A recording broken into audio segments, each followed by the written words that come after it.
What's up, everyone? My name is Alex, and I'm making this as a post-op video for Pectus Excavatum surgery, whatever you prefer.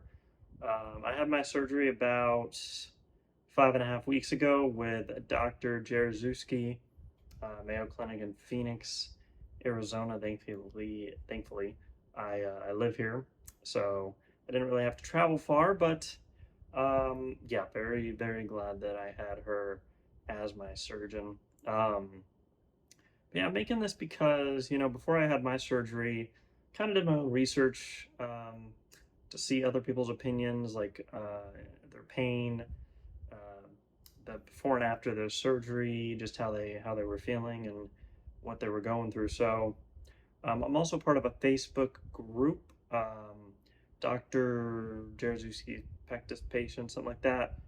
It's not owned by her, but it's just a group of people who are either having surgery or who have had surgery. I've answered a couple questions on there, and I apologize for the lighting. I'm depending on outdoor lighting, so I think the sun's in the clouds right now. But yeah, I was answering a particular question actually, I think earlier today or maybe yesterday, and I couldn't fit everything into one just typed out question on Facebook. So I'm gonna try and not make this too long. If I am short of breathing, it's because I am short on breath due to the surgery. I don't know if everybody gets one, but they give me like a breathing tube to kind of help get your lung capacity back to normal. The new normal, I guess I'd say I'm about, I don't know, halfway, 60% there, something like that. So, yeah. So I'm gonna go through. I wrote down a list. I'm gonna go through a couple points. I'll try and timestamp them, and I'm not really gonna cut the video up. I mean, this is very informal. I just decided to make this video, but hopefully, I'll keep this under 20 minutes.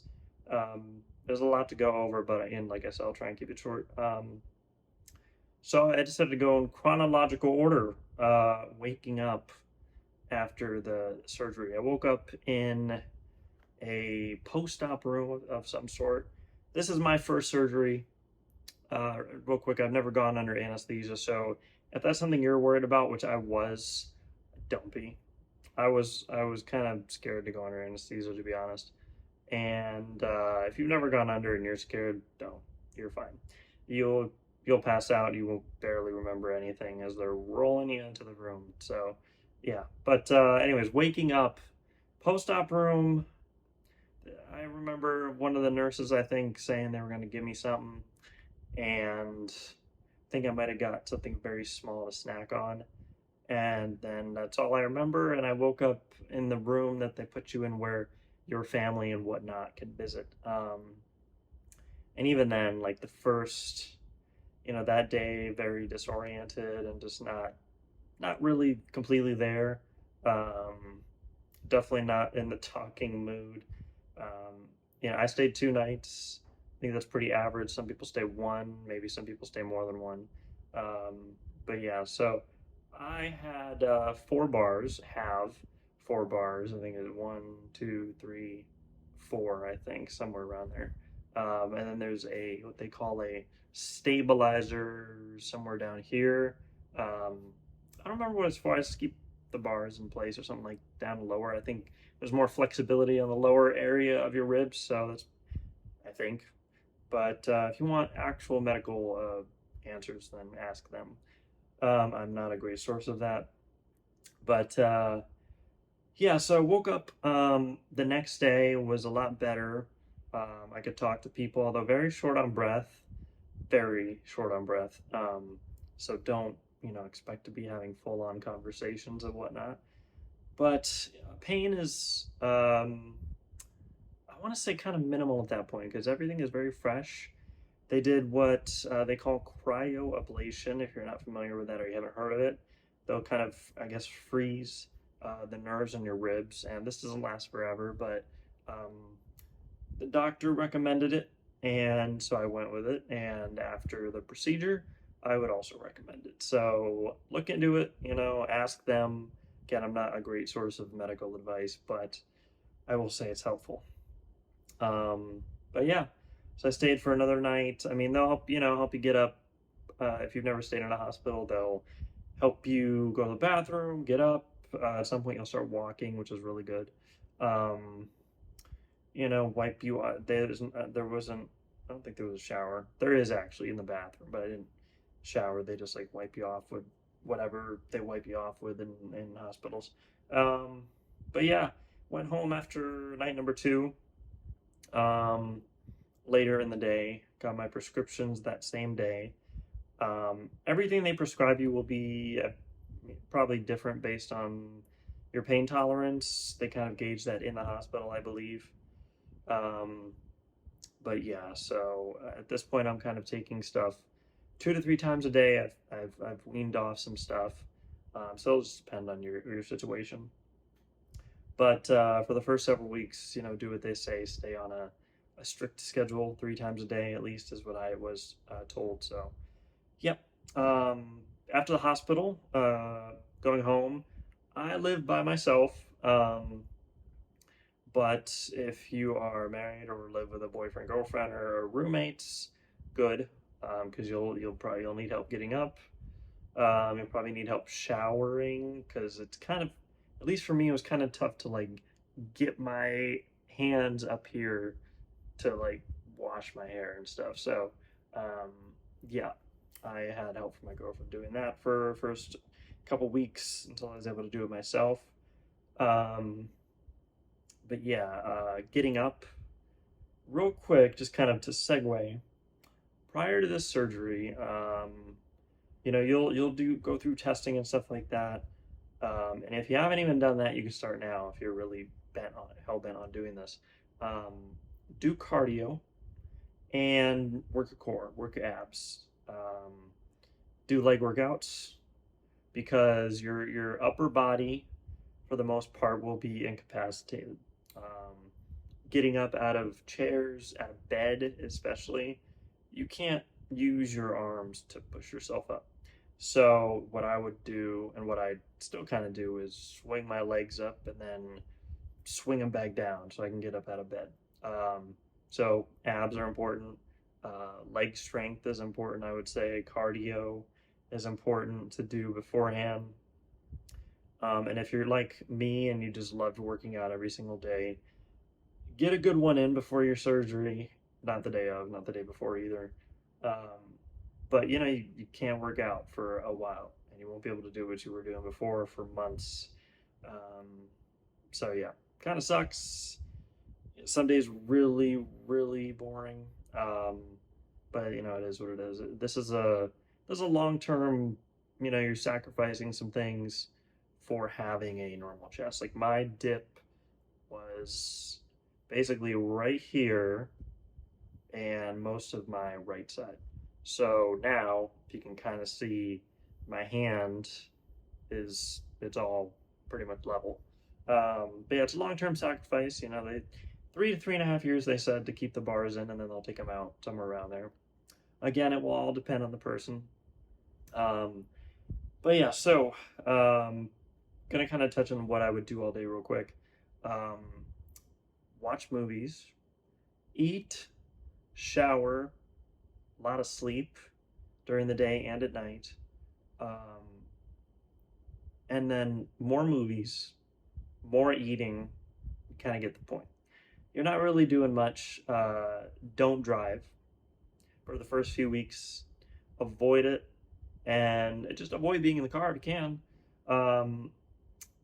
I don't know what it was. My lower ribs, like, if you do have to be in a car, have someone else drive. Tell them to take turns really slow because it created some soreness. And another person in the Facebook group, actually, I think today or yesterday, said something about this. So I know it wasn't just me, but a lot of soreness on like the lower rib area. So be very careful. If you don't believe me, see for yourself after your surgery. Pain meds, kind of touched on that. It'll depend on your pain tolerance.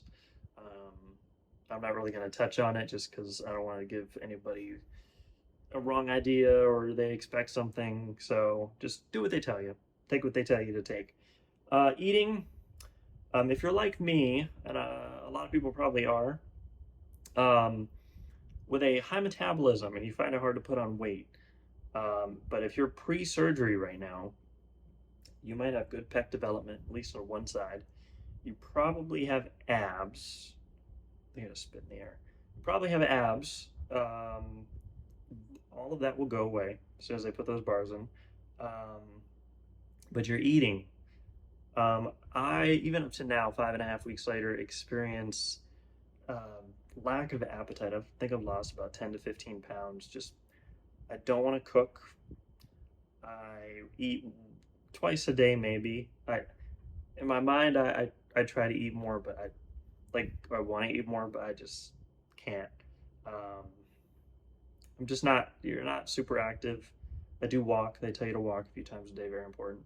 But yeah, and I'm not worried about it because I know at some point I will get my appetite back, and it might be due to the meds too. Um, but yeah, don't freak out if you lose weight. I mean, it sucks, but it'll come back.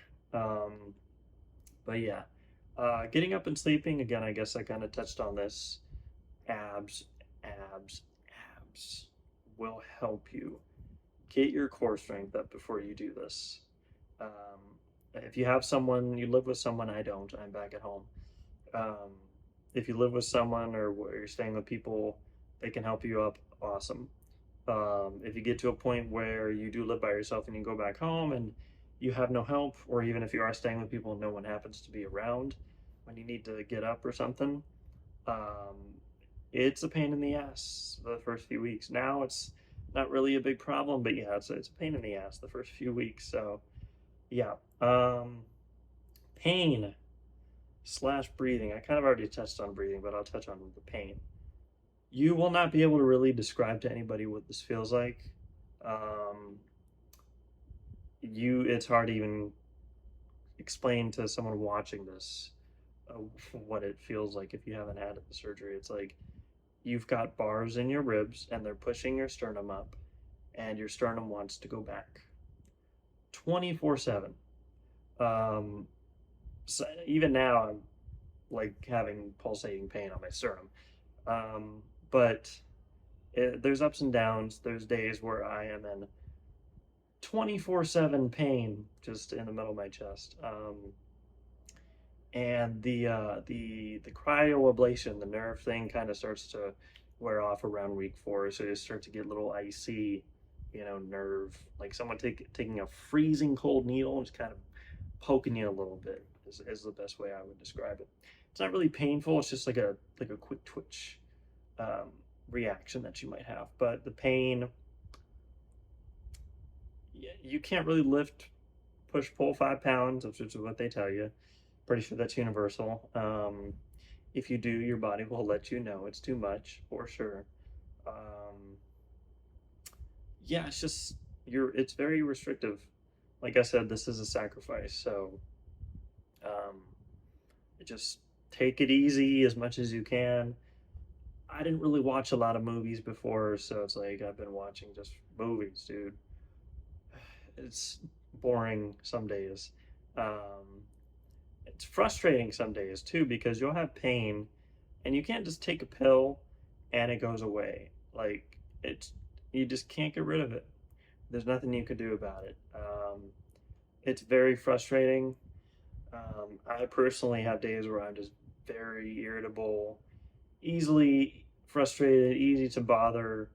So I just stay inside, so I'm not around people. um, but yeah, it's a pain in the ass. Really, it's a big pain in the ass is the best way that I could describe it. And it'll last a while.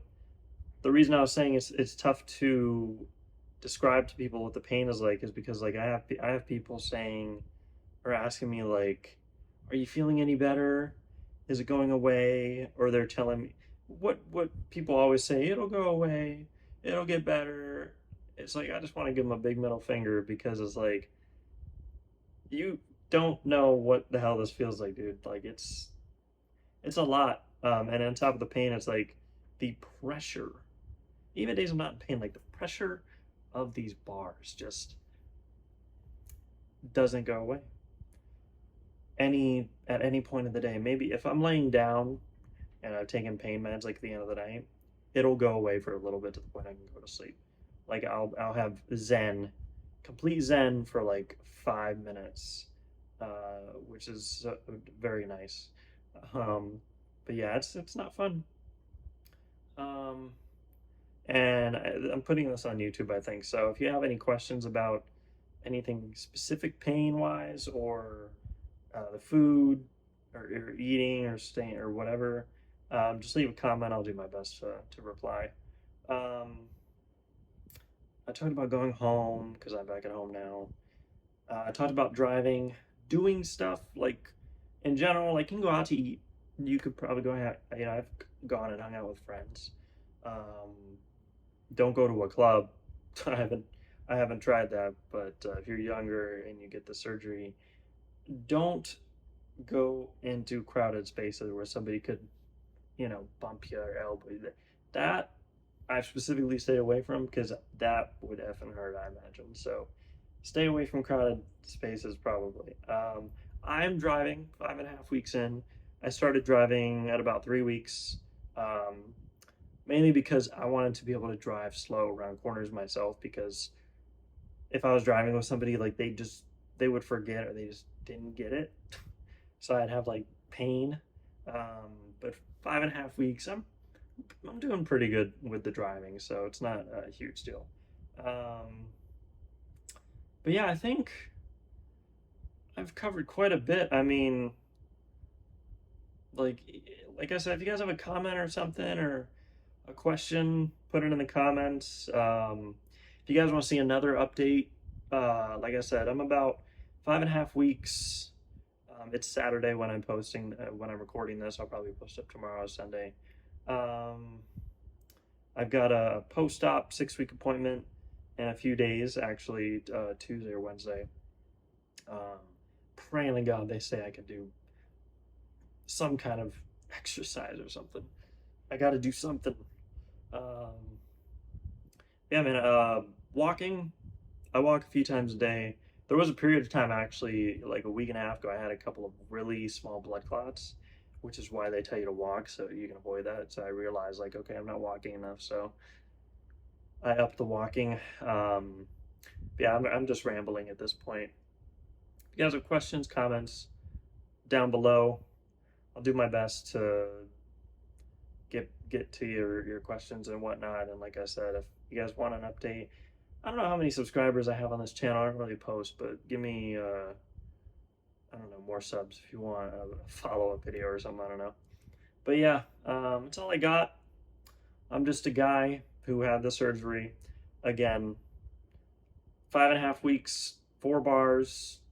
I don't know if I said 4 bars, but 4 bars. Um, in pain, but I'm making it through. Play a lot of the stupid. I bought this stupid Xbox because I can't work out. I hadn't played Xbox in well over a year because I was just busy with other things. But I have all this time now. I had to buy an Xbox again, play some stupid Call of Duty, Jedi, whatever, Star Wars crap. But it keeps me entertained. If you're a gamer nerd, you'll be just fine. All right, that's all I got. Thank you guys for watching. See ya.